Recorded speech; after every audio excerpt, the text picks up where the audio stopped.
Ada sebuah penelitian yang sudah sangat populer mengenai air. Penelitian dari seorang ilmuwan Jepang bernama Masaru Emoto. Molekul air akan berubah jika ia dibisiki sesuatu yang baik. Begitu juga ketika ia dibisiki sesuatu yang buruk, molekulnya berubah lagi. Hal ini menunjukkan bahwa frekuensi otak manusia saat berkomunikasi dengan makhluk lain bisa mengubah keadaan makhluk tersebut. Dalam agama Islam, ada doa-doa yang dipanjatkan ketika fenomena alam terjadi, seperti hujan besar, angin puyuh, atau petir menyambar.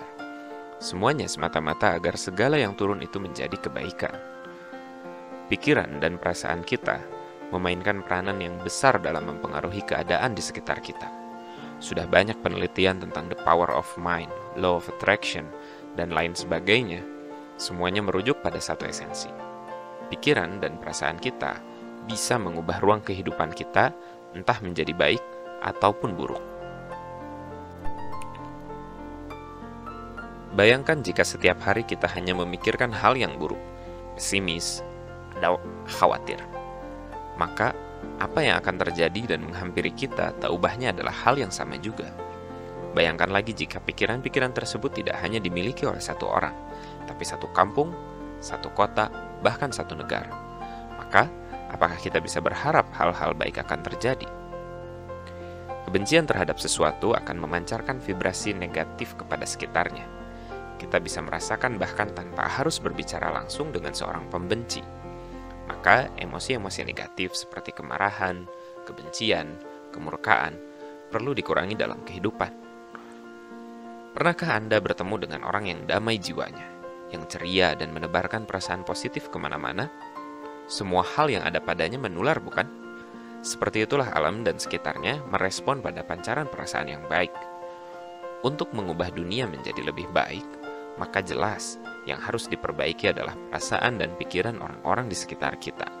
Selama mereka masih dipenuhi dengan kemarahan dan kebencian, maka tidak akan kita temukan dunia yang lebih baik itu. Di dunia ini, lebih banyak hal yang tidak kelihatan daripada yang kelihatan.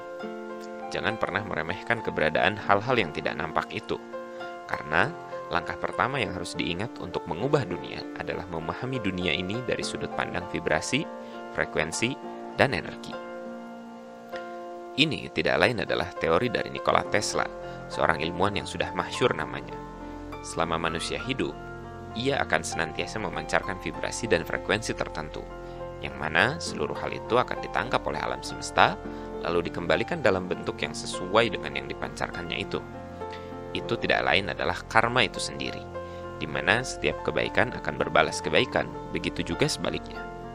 Mekanisme ini alamiah, otomatis, dan karena saking otomatisnya, kita tidak pernah bisa menyadarinya. Langkah berikutnya untuk mengubah dunia adalah berkesadaran secara utuh dan kolektif.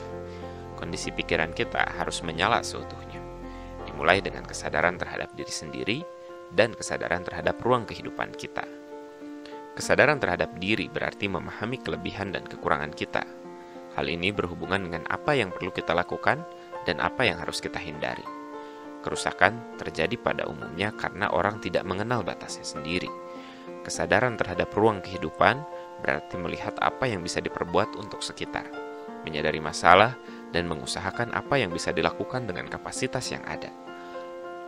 Lalu seandainya kesadaran tersebut dimiliki sebanyak mungkin orang, lambat laun perbaikan akan terjadi secara sendirinya.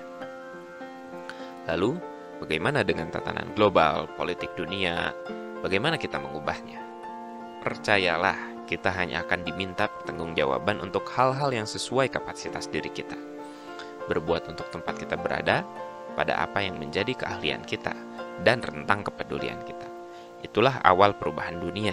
Semakin menyadari setiap orang, semakin banyak titik-titik permulaan perubahan itu. Maka, akan semakin cepat pula terjadinya perbaikan itu.